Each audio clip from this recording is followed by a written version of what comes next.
Bonjour à tous, alors bienvenue dans cette nouvelle vidéo dans laquelle je vais reprendre le récit biblique de façon chronologique pour petit à petit remonter dans le temps.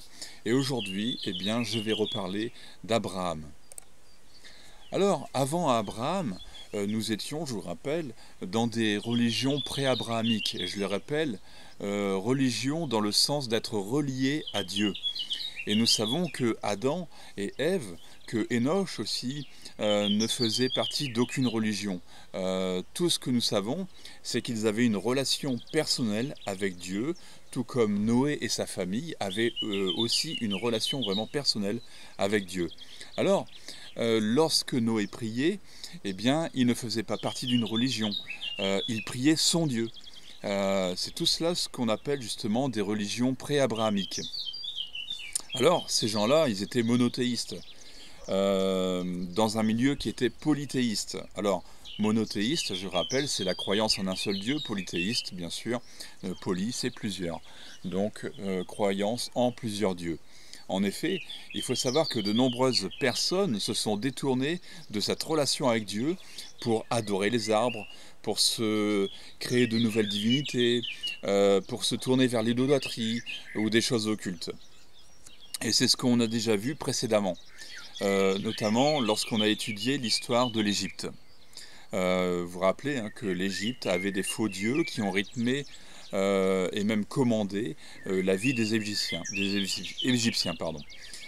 Bref, les leçons du déluge oubliées, l'homme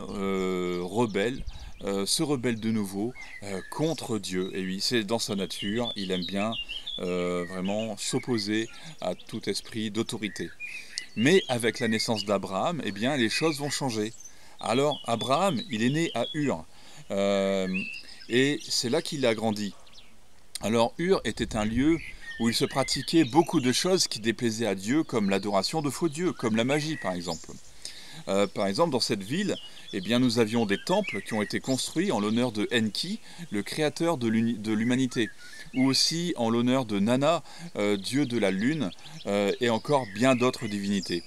Alors, lisons, justement, pour avoir un petit peu ce contexte, de Genèse 11, versets 27 à 32, qui nous dit « Voici la lignée de Térash. Térash eut pour fils Abram, Nachor et Haran. Haran eut Lot. Haran mourut du vivant de son père Térash dans le pays de sa naissance à Ur en Chaldée. Abram et Nachor se marièrent. La femme d'Abram s'appelait Sarai et la femme de Nachor, Milka. Elle était la fille d'Haran, qui était le père de Milka et de Jiska. Sarai était stérile, elle n'avait pas d'enfant. Térash prit son fils Abram, son petit-fils Lot, qui était le fils d'Haran, et sa belle-fille, Sarai, la femme de son fils Abram. Ils sortirent ensemble d'Ur en Chaldée pour se rendre dans le pays de Canaan, mais arrivés à Charan, ils s'y installèrent. Térash vécut 205 ans, puis il mourut à Charan. Alors, dans l'arbre généalogique que vous voyez ici, nous voyons la descendance de Haran, qui a donné naissance à Jiska, Lot, Milka, Milka qui deviendra la femme de Nachor, donc son oncle. Lot donnera aussi naissance à deux peuples, les Moabites et les Ammonites. Nous savons aussi que Nachor prendra pour femme Milka. Et de cette union naîtront plusieurs enfants. C'est ce qu'on va lire dans Genèse chapitre 22, versets 20 à 24. Alors, après cela, on annonça à Abraham, « Milka a aussi donné des fils à ton frère Nachor, Uts, son aîné, Buz, son frère, Kemuel, le père d'Aram, Kézed, Azo, Pildash, Jidlaph, et Bethuel. Bethuel a eu pour fille Rebecca. Voilà les 8 fils que Milka a donnés à Nachor, le frère d'Abraham. Sa concubine, appelée Réuma, a aussi mis au monde Tébash, Gaham, Taash et Maaka. Voilà. Alors remarquez que Rebecca est issue de la descendance de Nachor, donc Rebecca est la fille de Bethuel. Et nous la retrouverons dans le prochain arbre généalogique, c'est celui d'Abraham et de sa descendance. Alors, ici vous allez retrouver donc en jaune donc la descendance d'Ismaël, donc ici, toute cette descendance, ça c'est la descendance d'Ismaël. En vert, donc là ici nous avons la descendance de Jacob. Donc descendance alors Ismaël, voilà, qui va donner naissance à la religion islamique, hein. En vert, donc la descendance de Jacob qui va donner naissance aux 12 tribus d'Israël. Et petit à petit, eh bien, nous allons maintenant entrer pleinement dans l'histoire d'Abraham. Alors, pour des raisons de simplicité, je vais utiliser seulement le terme de Abraham, mais nous savons tous qu'à l'origine, Abraham était Abraham. Parmi tous les noms figurant dans le premier arbre généalogique, eh bien, nous voyons que Dieu s'adresse particulièrement à Abraham, parce que Dieu a un plan pour lui. Alors, nous pouvons lire dans Genèse chapitre 12, les versets 1 à 4, où il nous est dit: l'Éternel dit à Abraham: quitte ton pays, ta patrie et ta famille, et va dans le pays que je te montrerai. Je ferai de toi une grande nation. Je te bénirai, je rendrai ton nom grand, et tu seras une source de bénédiction. Je bénirai ceux qui te béniront, je maudirai ceux qui te maudiront, et toutes les familles de la terre seront bénies en toi. Abraham partit conformément à la parole de l'Éternel, et Lot partit avec lui. Abraham était âgé de 75 ans lorsqu'il quitta Charan. Alors Dieu demande à Abraham de quitter son pays, sa famille, et nous remarquons qu'il obéit à la parole de Dieu. Et l'obéissance à la parole de Dieu, eh bien,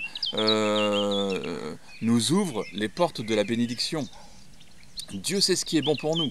Et parfois on peut se dire que Dieu est injuste lorsqu'il nous demande de quitter sa famille. Et dans notre cas, Abraham a perdu 75 ans de sa vie à Ur et à Charan. Ur se trouvait en Irak, et Charan se trouvait à la frontière entre la Turquie et la Syrie. Abraham, à cette époque, avait sa propre relation avec Dieu, et son entourage faisait de même. C'est ce que l'on appelle vulgairement la religion abrahamique. Une croyance en un seul Dieu, donc le monothéisme. Alors, dans la religion abrahamique, eh bien, on englobe les trois religions monothéistes, qui sont le judaïsme, le christianisme et l'islam. Et cela, on le verra au fur et à mesure de l'étude. Donc Abraham avait une relation personnelle avec Dieu, ce qui lui a permis d'entendre sa voix et de lui obéir. Abraham partit par la foi. Et remarquez cependant qu'il y a une petite désobéissance, parce que Dieu demande à Abraham de quitter sa famille, et pourtant il embarque Lot avec lui. Dieu ne lui a pas demandé. Et nous verrons que ce Lot, eh bien, il a plutôt été un fardeau qu'une bénédiction. Donc attention, quand Dieu nous demande de faire quelque chose, faisons-le correctement. Alors, nous allons lire maintenant Genèse chapitre 12, les versets 6 à 9, qui nous dit « Abraham quitta le pays jusqu'à l'endroit appelé Sichem, jusqu'aux chênes de Morée. Les Cananéens occupaient alors le pays. L'Éternel apparut à Abraham et dit « C'est à ta descendance que je te donnerai ce pays. » Abraham construisit là un autel en l'honneur de l'Éternel qui lui est apparu. Il partit de là vers la région montagneuse qui se trouve à l'est de Béthel. Et il dressa ses tentes. Béthel était à l'ouest et Haï à l'est. Là, il construisit un autel en l'honneur de l'Éternel et fit appel au nom de l'Éternel. Puis Abraham continua par étapes en direction du Néguev. Alors, Abraham, avec sa femme, ses serviteurs, sans oublier Lot, eh bien, partit en direction de Sichem, puis vers Béthel. Alors, j'ai voulu faire immédiatement cette parenthèse avec ce verset pour vous encourager. Ce n'est pas parce que nous obéissons à la parole de Dieu qu'automatiquement tout sera simple. Parce qu'ici, il est fait mention des Cananéens. La foi d'Abraham était déjà mise à l'épreuve face à ce peuple. Dieu réaffirma à Abraham que ce pays appartiendra à sa descendance. Alors, renouvelé dans sa foi, eh bien, il construisit un autel pour adorer Dieu. Alors enfin, nous retrouvons ce que nous avons déjà vu dans la précédente étude. Abraham qui se rend en Égypte. Genèse chapitre 12, verset 10. Il y eut une famine dans le pays et Abraham descendit en Égypte pour y séjourner, car la famine pesait lourdement sur le pays. Alors, après son retour en Égypte, où Abraham a porté ses connaissances ayant permis la construction des pyramides de Khéops, eh bien, il repart vers le Negev. C'est alors qu'il y a une séparation entre son neveu Lot et lui. Alors, Lot, lui, il est parti dans une région qui est bien irriguée, une région qui est attirante vers les villes de Sodome et Gomorrhe. Ah, eh oui, peut-être que vous connaissez déjà, vous avez déjà entendu parler de Sodome et Gomorrhe. Quant à Abraham, eh bien lui, il s'installe dans le pays de Canaan. Dans Genèse 14, eh bien, nous retrouvons cette coalition de rois que nous avons déjà étudiée lors de notre précédente vidéo, lors de notre précédente étude. Ces rois ont embarqué Lot, et c'est bien ce qui a obligé Abraham d'aller le rechercher avec ses hommes. Et pour donner suite à cela, eh bien, le roi de Sodome s'est mis à poursuivre Abraham. C'est alors qu'un événement improbable se produit. Un dénommé Melchisédek vint à la rencontre d'Abraham. Alors, la Bible nous dit qu'il était le prêtre du Dieu très haut. Alors peut-être que Abraham était dans un état de stress intérieur, et cette rencontre, voulue par Dieu, eh bien, lui redonne le courage, lui redonne la foi. Et Melchisédek, on voit qu'il apporte du pain et du vin. Oh, on a déjà parlé de ça aussi, je crois. Un tout petit symbole quand même, c'est un symbole par rapport à ce que nous voyons dans le Nouveau Testament.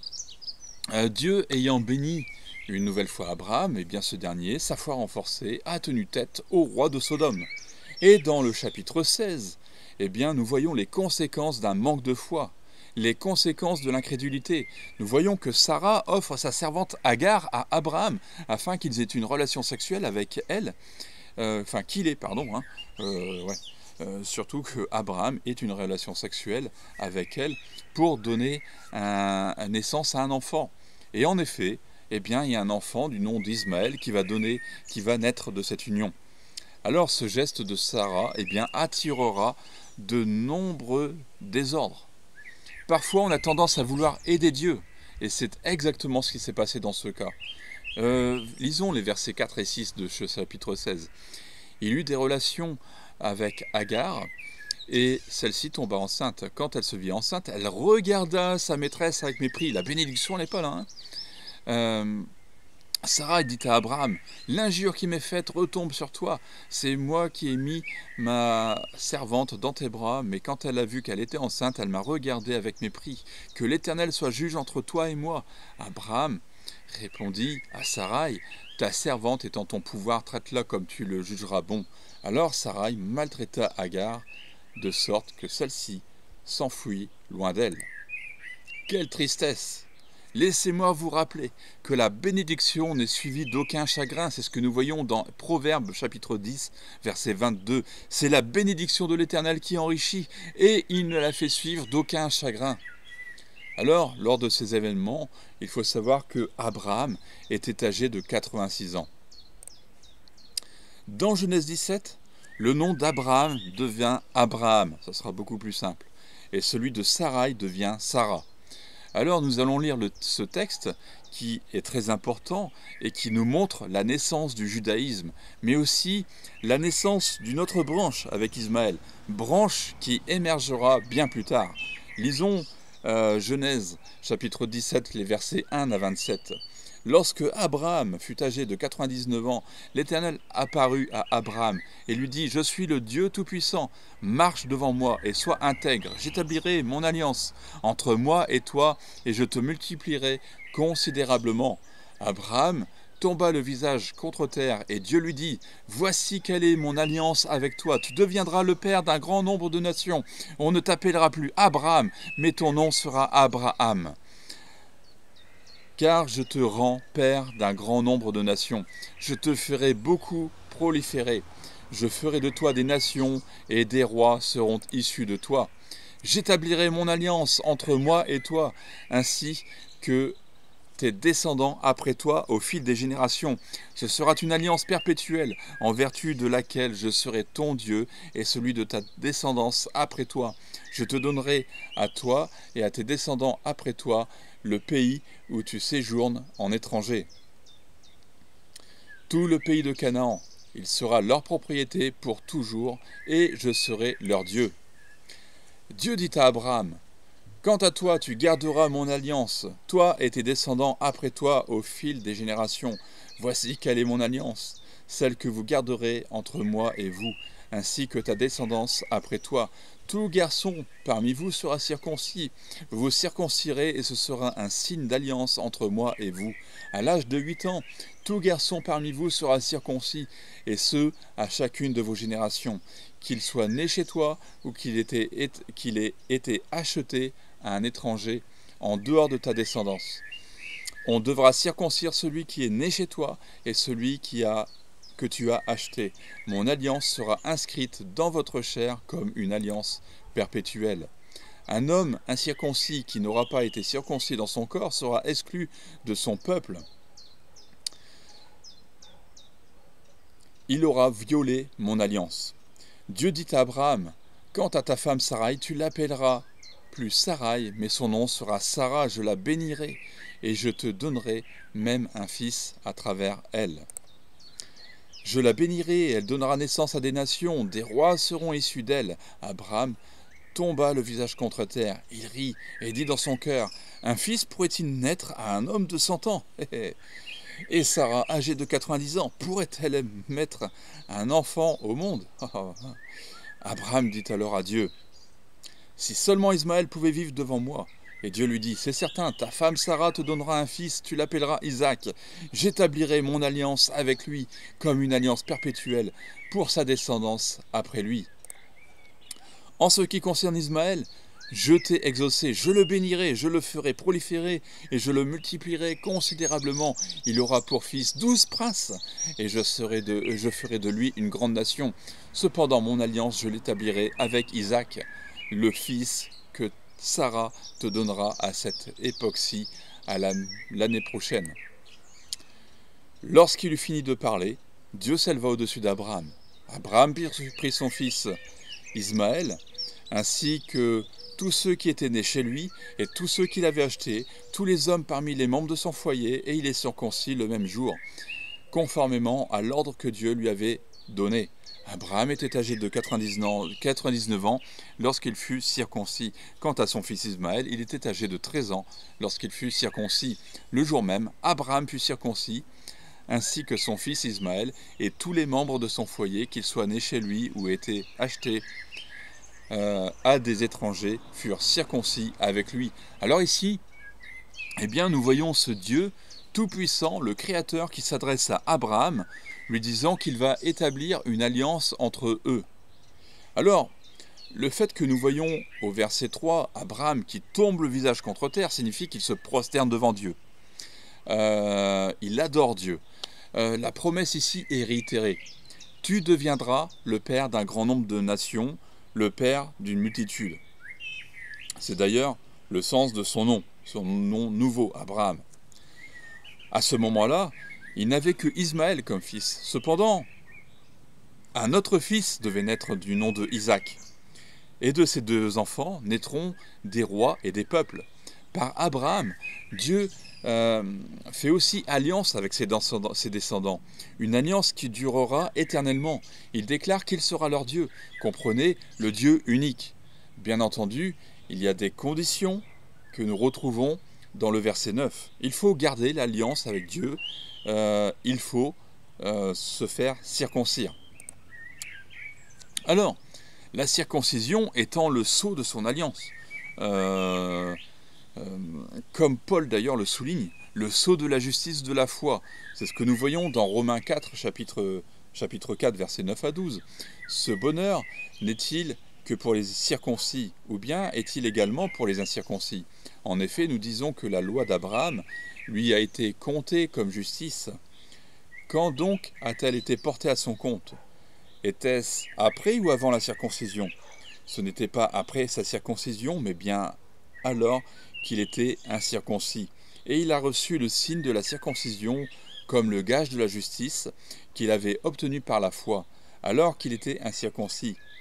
Il est ainsi le Père de tous les incirconcis qui croient, afin que la justice soit aussi portée à leur compte.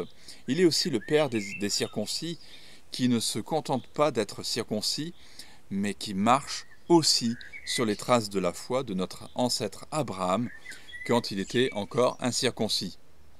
Voilà la condition. Il faut garder cette alliance entre Dieu et le peuple en se faisant circoncire. Oh, je sens qu'il y en a quelques-uns qui commencent à blanchir. La circoncision, c'est un acte chirurgical qui consiste à retirer un petit bout de peau sur le sexe de l'homme ou de l'enfant. Nous retrouvons aussi une prescription indiquant que cette circoncision doit se pratiquer sur l'enfant à l'âge de 8 jours. Et cela démontre que cet enfant faisait bien partie du peuple élu de Dieu. Alors, c'est vrai qu'on pourrait se dire que ce sont des coutumes barbares. Seulement, vous savez qu'il y a des études scientifiques qui ont été démontrées que tant sur le plan médical qu'hygiénique, eh bien, la circoncision a des bienfaits. Bien sûr, celle-ci, pratiquée à l'âge de 8 jours, pourquoi? Eh bien, parce qu'il n'y a pas de risque d'infection. C'est curieux, c'est que les premiers hommes, quand même, quand Moïse il a écrit tout ça, il n'était pas au courant de tout ça, de toutes ces dernières découvertes scientifiques, médicales. Donc, pratiquer à l'âge de 8 jours, pas de risque d'infection. Alors, certaines personnes se font circoncire ou font circoncire leur enfant sans arrière-plan religieux, mais seulement d'un point de vue médical. Alors, seuls les juifs et les musulmans pratiquent encore la circoncision. Les chrétiens sont exemptés de cette circoncision, je vous rassure, puisque le sacrifice ultime de Christ à la croix a tout réglé, comme nous le voyons d'ailleurs dans Colossiens chapitre 2, les versets 8 à 15. Faites attention que personne ne vous prenne au piège par la philosophie, par des tromperies sans fondement, qui s'appuient sur la tradition des hommes, sur les principes élémentaires qui régissent le monde et non sur Christ. En effet, c'est en lui qu'habite corporellement toute la plénitude de sa divinité. Vous avez tout pleinement en lui qui est le chef de toute domination et de toute autorité. C'est en lui aussi que vous avez été circoncis d'une circoncision qui n'a pas été faite de la main de l'homme, mais de la circoncision de Christ qui consiste à vous dépouiller du corps de votre nature pécheresse. Vous avez en effet été ensevelis avec lui par le baptême, et vous êtes aussi ressuscités en lui et avec lui par la foi en la puissance du Dieu qui l'a ressuscité. Vous qui étiez morts en raison de vos fautes et de l'incirconcision de votre corps, il vous a rendus à la vie avec lui. Il nous a pardonné toutes nos fautes. Il a effacé l'acte rédigé contre nous qui nous condamnait par ses prescriptions. Il l'a annulé en le clouant à la croix. Il a ainsi dépouillé les dominations et les autorités. Il les a livrées publiquement en spectacle en triomphant d'elles par la croix. Ouh, yes! Alors qu'avant le sceau était une marque dans la chair, donc la circoncision, eh bien aujourd'hui le croyant est scellé par l'empreinte du Saint-Esprit. Éphésiens 4,30. N'attristez pas le Saint-Esprit de Dieu, par lequel vous avez été marqué d'une empreinte pour le jour de la libération. En acceptant Christ comme notre Sauveur et Seigneur, et en vivant selon ses commandements, eh bien notre nature pécheresse est morte. Et souvenez-vous de ce que j'ai déjà dit dans le cours sur le baptême, eh bien notre vieil homme, notre ancienne nature, elle reste au fond de l'eau, et l'homme nouveau sort de l'eau, comme au travers de la résurrection de Christ. Aujourd'hui, certaines personnes veulent retourner sous la loi, comme les Galates d'ailleurs ont été tentés de le faire. Ils veulent remplacer le sacrifice de Christ, le sacrifice qui est parfait, par des traditions humaines. Tout comme d'autres religions veulent nous faire croire qu'il fallait qu'une autre personne vienne pour apporter une nouvelle religion qui serait au-dessus de la foi chrétienne. Et bien entendu, ici, je parle de l'islam. Et de ce fait, ceux qui sont circoncis voudraient nous faire croire qu'ils ont une meilleure foi que nous. Alors lisons ce que Paul nous dit quand même dans Philippiens 3, versets 2 et 3. Faites attention aux chiens, faites attention aux mauvais ouvriers, faites attention aux faux circoncis. En effet, les vrais circoncis, c'est nous qui rendons notre culte à Dieu par l'Esprit de Dieu. Nous qui plaçons notre fierté en Jésus-Christ et qui ne mettons pas notre confiance dans notre condition. Voilà, tout est dit. Tout est dit sur ce sujet. Aujourd'hui, il y a beaucoup de personnes qui se font circoncire pour essayer de se rapprocher de Dieu. Ça ne sert à rien. Moi, je suis près de Dieu. Je sais très bien que si je meurs maintenant, je sais très bien où je vais. Alors, voilà. Donc, c'était une parenthèse qui devait être ouverte et je la clôture maintenant.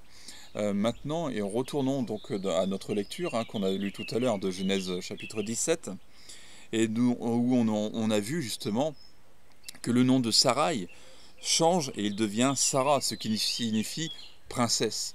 Et encore une fois, Dieu réitère son alliance entre Abraham et lui. Dieu leur dit que Sarah et lui vont avoir un fils du nom de Isaac. Et ils ont rigolé. Alors notez aussi que ce n'est pas parce que nous sommes proches de Dieu que nous sommes vraiment ou que nous sommes toujours remplis de foi. Abraham est un excellent modèle pour nous. Parfois, nous aurons la foi jusqu'à déplacer des montagnes et le lendemain, eh bien, nous faisons preuve de manque de foi. Souvenez-vous qu'Abraham sera appelé le père de la foi. Et comme vous le savez, comme nous l'avons déjà lu dans ce passage, Abraham manque de foi. Abraham et Sarah remettent en doute la parole de Dieu. Abraham et Sarah ne croyaient pas réellement qu'une descendance pouvait être issue de leur couple, puisque Sarah était stérile et qu'elle était vieille. D'ailleurs, Abraham lui aussi était vieux. Alors, une petite parenthèse concernant l'alliance. Notez que cette alliance n'est pas faite avec Ismaël, mais avec seulement Isaac. Ismaël, je rappelle, descendant, c'est lui qui a donné naissance petit à petit à l'islam.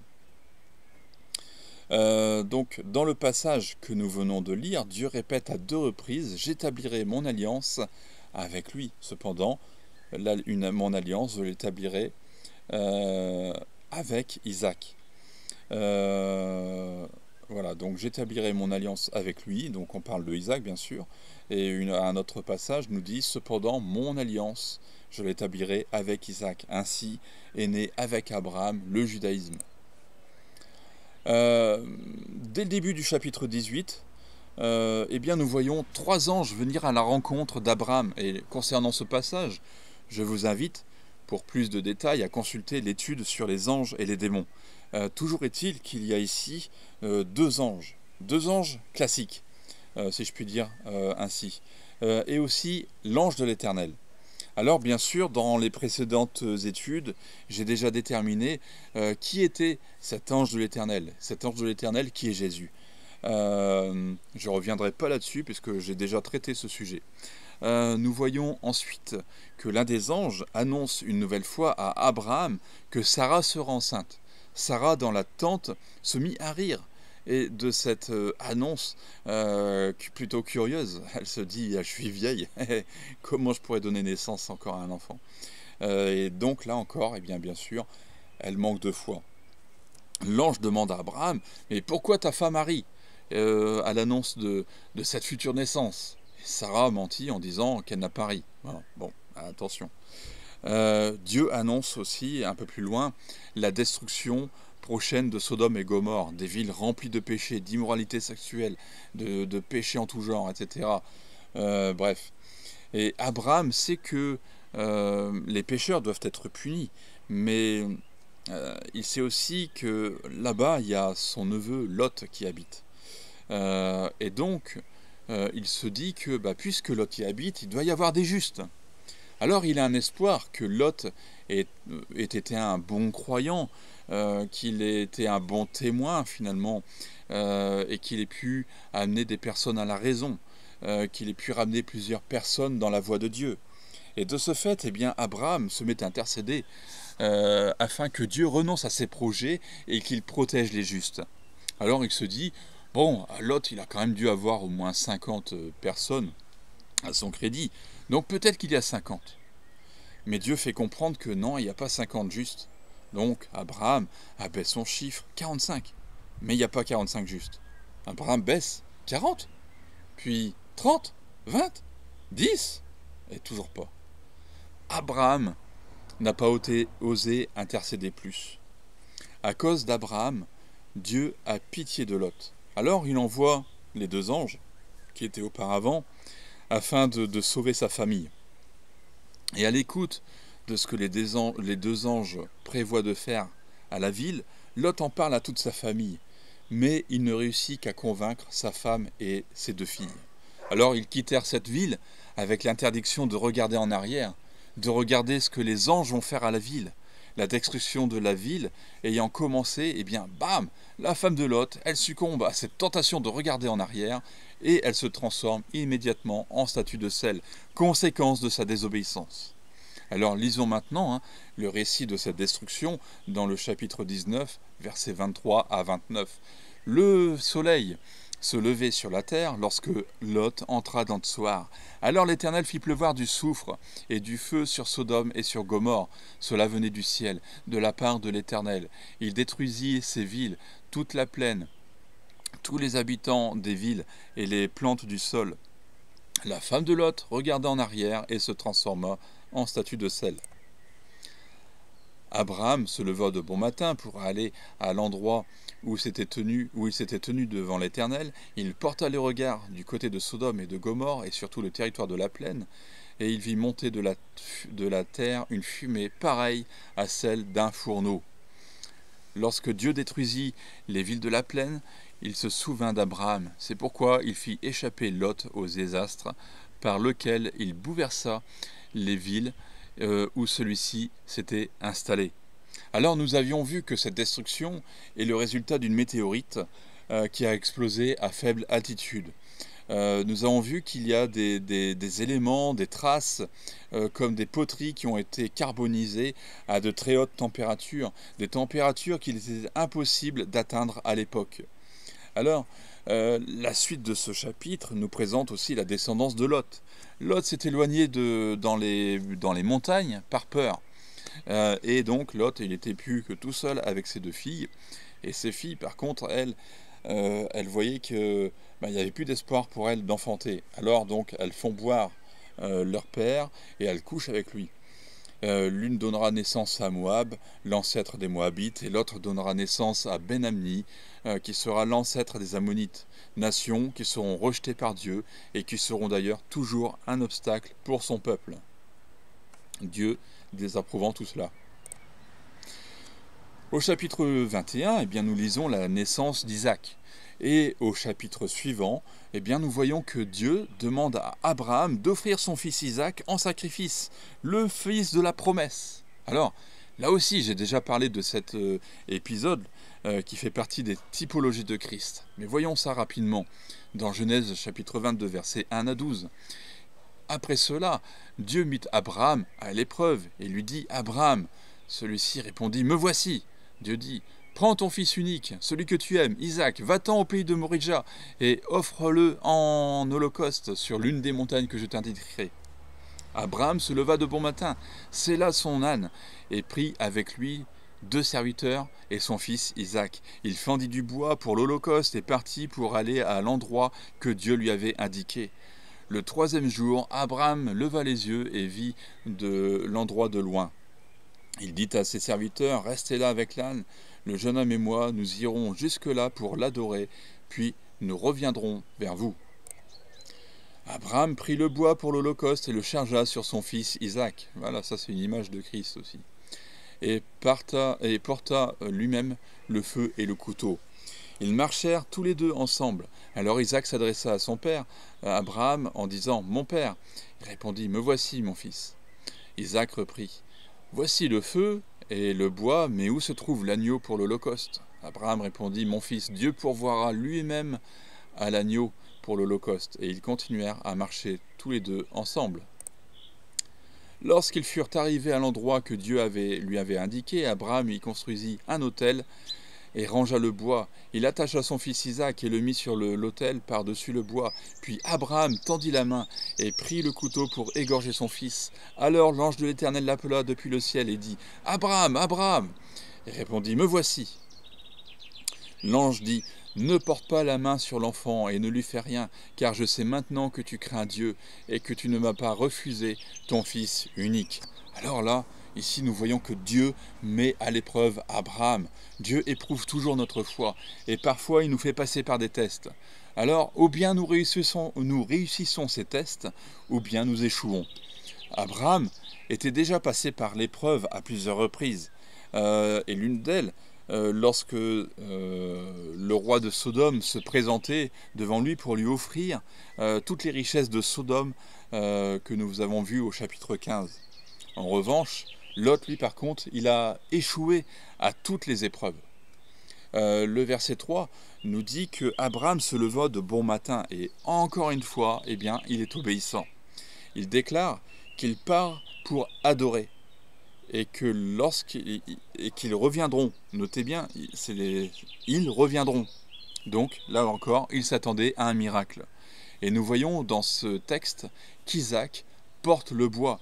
Cela n'est pas nous sans rappeler que Jésus, il a porté le bois de la croix, il a porté la croix, le fameux patibulum, avant d'être crucifié.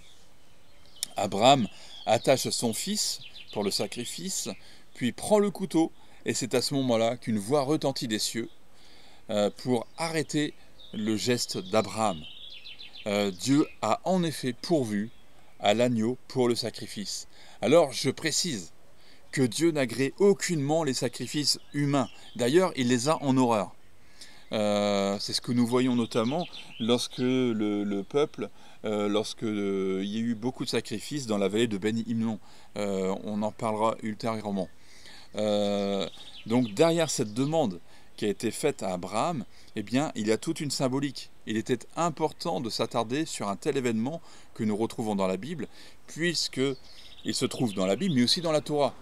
Alors les chrétiens et les juifs savent que c'est Isaac qui a été prévu pour le sacrifice, chose bizarrement que les musulmans ne reconnaissent pas, déclarant qu'il s'agit d'Ismaël. Alors, encore une fois, l'un a tort et l'autre a raison. Donc, soit Isaac, soit Ismaël. Hébreux 11, versets 17 à 19, qui nous parle de ce sacrifice. C'est par la foi qu'Abraham a offert Isaac lorsqu'il a été mis à l'épreuve. Lui, il a offert son fils unique en sacrifice, bien qu'il ait reçu les promesses et que Dieu lui ait dit « C'est par Isaac qu'une descendance te sera assurée ». Et il pensait que Dieu était capable de le ressusciter même des morts. C'est pourquoi il a retrouvé son fils par une sorte de résurrection. Alors au chapitre 23, eh bien, nous avons la mort de Sarah. Oui, je n'ai peut-être pas précisé, donc voilà, le Nouveau Testament nous confirme que c'est bien Isaac qui a été, entre parenthèses, sur l'autel, et non Ismaël. Au chapitre 23, eh bien, nous avons la mort de Sarah. Au chapitre 24, Abraham, nous voyons qu'il cherche une épouse pour Isaac, épouse qui s'appellera Rebecca, qui est la fille de Bethuel. C'est alors que nous faisons aussi la connaissance de Laban, le frère de Rebecca. Eh oui, encore un qui n'est pas très clair non plus. Alors au chapitre 25, eh bien, nous retrouvons Abraham, et nous voyons qu'Abraham a repris une femme du nom de Kétura, qui lui a donné des enfants. Et d'ailleurs, ici dans Genèse 25, versets 1 à 4, nous voyons quelle est sa descendance. Abraham prit encore une femme du nom de Kétura. Elle lui donna Zimran, Jokshan, Médan, Madian, Jishbak et Shuar. Jokshban, eut pour fils Séba et Dedan. Les fils de Dedan furent les Ashurim, les Létushim, les Léunimim. Les fils de Madian furent Epha, Épher, Enoch, Abida, Elda.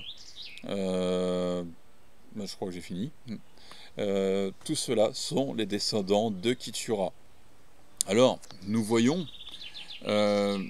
qu'il donne ensuite tous ses biens à Isaac.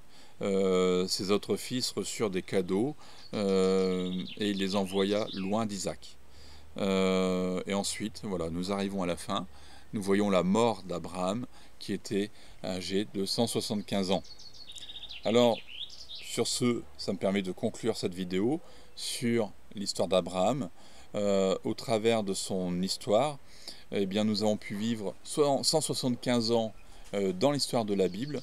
Et dans la prochaine vidéo, eh bien, nous allons remonter encore petit à petit le temps en parcourant l'histoire d'Ésaü, de Jacob, mais aussi celle de Joseph. Que Dieu vous bénisse, abonnez-vous si ce n'est pas déjà fait, partagez cette vidéo autour de vous, likez si vous avez aimé. Les likes, ce n'est pas un sujet pour augmenter mon orgueil, surtout pas, mais ça permet que les algorithmes de cette vidéo puissent la mettre en valeur, et ainsi que plus de personnes puissent la regarder. Voilà. Donc ne vous inquiétez pas, je ne fais pas des poussées d'orgueil, loin de là, ça ne m'intéresse pas. Donc voilà, je vous retrouve très bientôt, que Dieu vous bénisse.